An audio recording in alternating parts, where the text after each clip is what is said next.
شروع کوم پنوم د الله چې بخون کې مهربان دی. الف لام را. دا آیاتونه دي د کتاب الهی او د قران مبین. لری نه دا چې هغه وخت راشي چې کوم خلکو نن د اسلام د دعوت قبلولونه انکار کړي دي، هغوی با په افسوس سره وایي چې کومونګه منلو ته غاړه کې خودلې وي نو څومره بخوي. پرېګ د دوی چې اخري اوسکی او مزه وکړي او د دروغو امیدونه په غفلت کې واچوي. ډېر ضرب دوی ته پتو لګي. د دینه مخ کې چې مونږ کم یو کله تبا کړی دی نو داغه د پاره د عمل یو خاص مهلت لیکل شوی وو. یو قوم نه د خپل مقرر وخت نه مخ کې هلاکې دي شي او نه داغه نه ورستو پاتې کې دي شي. خلک وایي اے هغه سړیا چې قران در باندې نازل شوی دی ته خو یقینا لیونی یې، کته رښتینی یې نو مونږ ته مخامخ فرښتې ولی نه راولې. مونږ فرښتې حسین نازلو هغه چې کله کوزيږي نو د حق سره کوزيږي او بیا خلکو له مهلت نور کړی کیږي. اتشو دا ذکر نو دا مونږ نازل کړي دي او مونږه په خپل د دوه حفاظت کوونکیو. اے نبی صلی الله علیه وسلم مونږ ستانه مخ کې پتیر شو ډېر قومونو کې رسولان لېګلې دي. اسکله داسې ندي شوی چې هغوی ته دی یو رسول راغلی وي او هغوی دی ورپوري ټوخي نوي کړي. د مجرمانو پزړونو کې خمونګه دا ذکر هم دغه رنګي د سخ خوندي ورننه باسو. هغوی په دې باندې ایمان نه راوړي.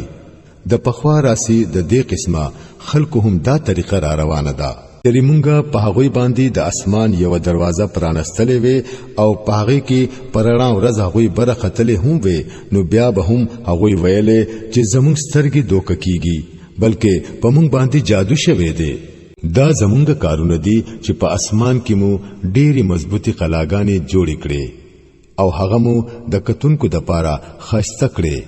او د هر شیطان رټل شوی نه مو محفوظ کړې. یو شیطان هم پاغه کې لار نشي مونتلې سیوا د دینا چې سپټ خبره واوري او هر کله چې هغه د سپټي خبرې د اوریدو کوشش کوي نو یو روخانه شغله پاغه پسې ورپسې کیږي. مونږ زمکه خورا کړه پاغه کې مو غرونه ودرول، پاغه کې مو د هر قسم بوټي ټیک ټیک په مناسب مقدار سره راوخې جوړل او پاغه کې مو د ژوند د تیرولو سامانونه راجم کړل. ستاسو د پاره هم او د هغو غنو مخلوقات د پاره هم چې هغوی له رزق ورکون کی تاسو نه یې. هیڅ داسې نشته چې داغه خزانه زموږ سره نوي او هر څه چې مونږه نازلوو هغه په یو مقرر مقدار کې نازلوو. ورداري هواګانی مونږ را لېګو بیا د اسمان نه ابو راورو او هغه ابو پتا سوس کوو. د دې دولت خزانه کون کی تاسو نه یې. ژوند او مرګ مونږ ورکو او خاص هم مونږ د ټولو وارثان یو. مخکې چې کم خلک تاسو نه تیر شوی دي هغه هم مونږ لیدلې دي او رستو راتلونکو خلک هم زمونږ په نظر کې دي. یقینا ستا رب دا ټول خلک راجمع کوي، هغه حکمت والا هم دی او په هر څه پوهه هم دی. مونږ انسان د خمیره شوی خټي د وچ ټکری نه جوړ کړو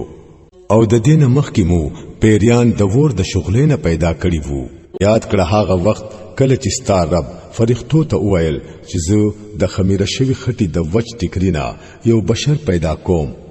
نو هر کله چې زه دې پورا جوړ کړم او د خپل رونه پکې سپک وهم نو تاسو ټول د دوه وړاندې په سجده پریوځئ. ټول فرښتو سجده وکړه. تری تاسو وکړو اے ابلیسا تعالی سو شو چې ته دا سجده کوونکو سره شامل نشوي. هغه ویل زما دا کار نه دی چې زدي هغه بشر ته سجده وکړم چې هغه تا د خمیره شوی خټي د وچ ټکری نه جوړ کړي دی. رب ورته فرمایل خدا نو ته اوزه د دې زینا زکه چې ته رټلې شوی یې او اوس د جزا د ورځې پوری پتا باندې لعنت دی. ارزو کړو زما ربا چې دا خبره ده نو بیا مالا د هغه ورځې پوری مهلت راکړه په کوم ورځ چې با دا ټول انسانان دوباره راپورته کړی کیږي. الله او فرمایل خدا تا ته مهلت دی د هغه ورځې پوری چې داغه وخت مونږ ته معلوم دی. هغه ویل زما ربا لکه څنګه چې تاسو بیلاری کړم دغه شان با او ز پسمک کې د دوی د پاره خستواله پیدا کوم او دوی ټول به بیلاری کوم بغیر ستاده هغه بندگانو نه چې هغه تا په دوی کې خالص کړی وي او فرمایل دا لار ده چې سیده ما تر راسي بشک چې زما کم حقيقي بندگان دي پاغوي باندې با ستا وس نه رسی ستا وس خو با صرف په هغه بیلارو خلکو باندې رسی څوک چې ستا پیروي وکړي او داوی ټول د پاره د دوزخ وعده ده دا دوزخ چې وعده د ابلیس د ملګرو سره شوی ده د دې وو دروازې دي د هرې دروازې د پاره داوی نه یو حصہ مخصوص کړي شوی ده د دې برخلاف با پرهیزګار خلک په باغونو او چینو کې وي او هغوی ته به ویل شي چې نن وځي دیتا په سلامتیا سره به د سیری او خطرې نه هغوی په زړونو کې چې سلګ ډیر خړوالي وي هغه به مونږ لري کړو هغوی با په خپل منځ کې رونه شي او یو بل ته به مخامخ په تختونو باندې ناست وي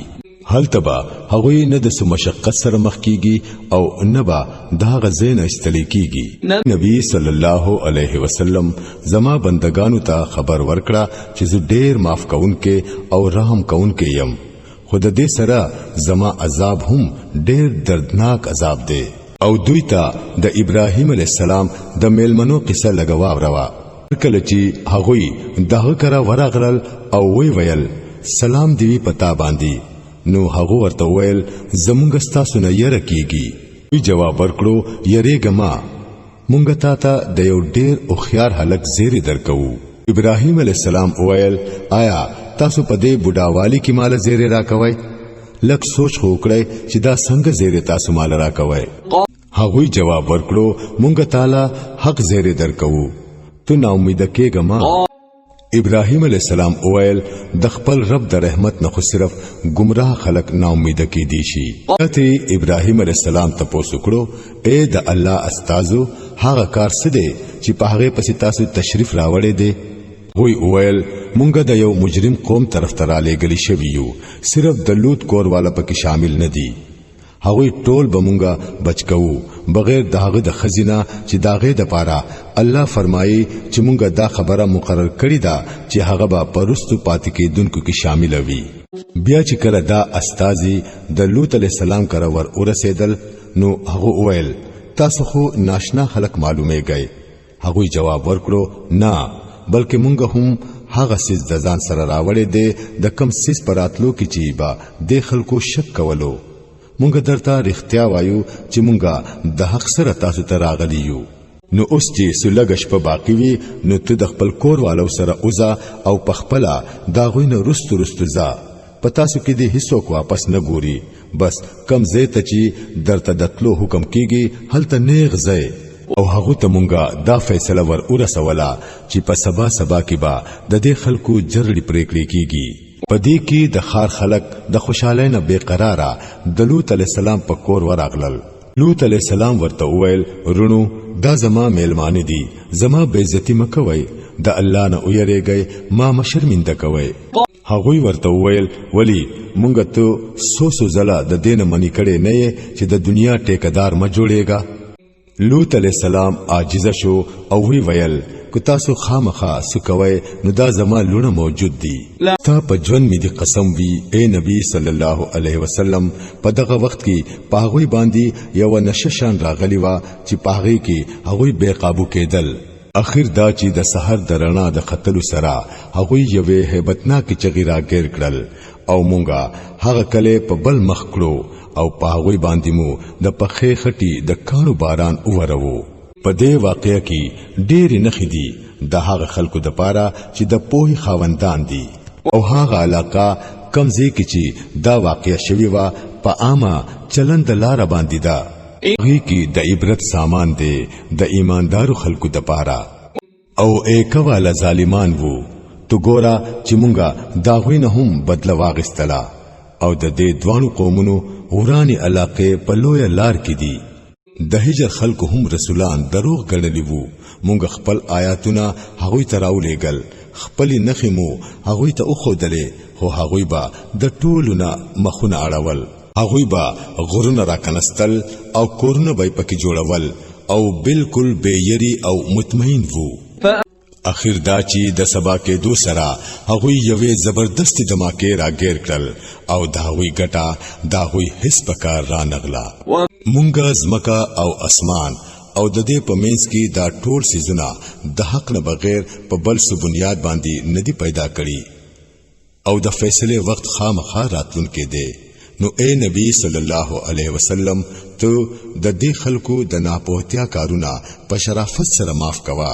کینن چې ستا رب د ټول خالق دی او په هر څه په دی اونګه تعالی او داسي آیاتونه درکړي دي چې بار بار د لوستلو لایق دي او قران عظیم مو درکړي دي ته د دنیا هغه سامان ته مګورا کم چې مونږه په دوی کې مختلفو خلکو لور کړی دي او مد دوی په حال باندې خپل زړه سخفغان راولا دوی پرېګدا او د مؤمنانو طرف ته اوګخ کتکړه او نه منونکو ته وایا چې زه صفا صفا خبردارون کيم دا هغه شان خبردارې دي لکه څنګه چې مونږه هغه ډلبازو خلکو ته ور کړې وو چې هغه خپل قران ټوټه ټوټه کړي دي مستا پرب می دی قسم وی چې مونږ به ضرور د دوی ټول نه تپوس کوو چې تاسو څه کول اے نبی صلی الله علیه وسلم د کم سیس چې تا ته حکم کیږي هغه پخکارا وایا او د مشرکانو هیڅ پروا ملرا د طرفنا مونږه دا غټوکو کونکو خلکو د خبر اغستلو د پاره کافیو چې هغه د الله سره بل خدای هم جوړوي ډېر ضربه هوی ته پته ولګي مونږ ته معلومه ده چې دا خلک کمی خبري پتا پسې جوړوي داغه د وجنا ستا زړه ته سخت تکلیف رسی د دې علاج داده چې د خپل رب د هم سره داغه تسبیح وایا هغه ته سجده کوا او دغه آخري وخت پوري د خپل رب بندگی کوا چې داغه راتل یقیني دي